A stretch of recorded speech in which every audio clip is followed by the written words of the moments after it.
It was a moonlit night, and Henry was working with Edward.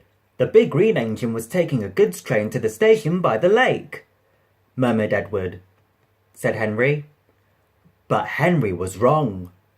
Cried Henry. Murmured his driver. No one replied. Henry crept slowly forward. He stopped by a tree. It had a sign nailed to it, "Beware of the viaduct." The driver was surprised. Then they saw a light move within the station building. Exclaimed Henry. Said his driver.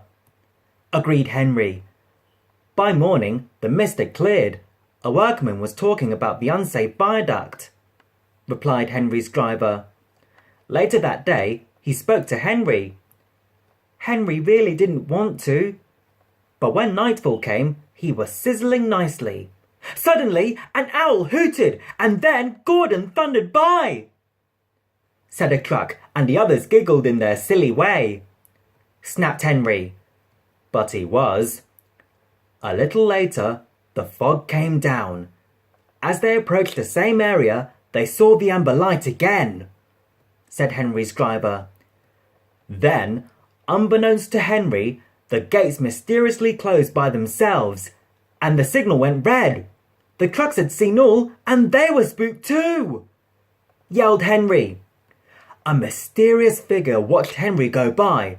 Ahead was a landslide blocking the line.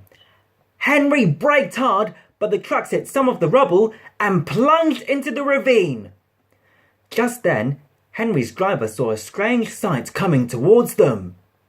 He said. The fireman laughed. Old Bailey was very cross. Replied the driver. And in a little while, Old Bailey's wish was granted. Said the Fat Controller. Everyone cheered, especially Henry, who was the happiest of all.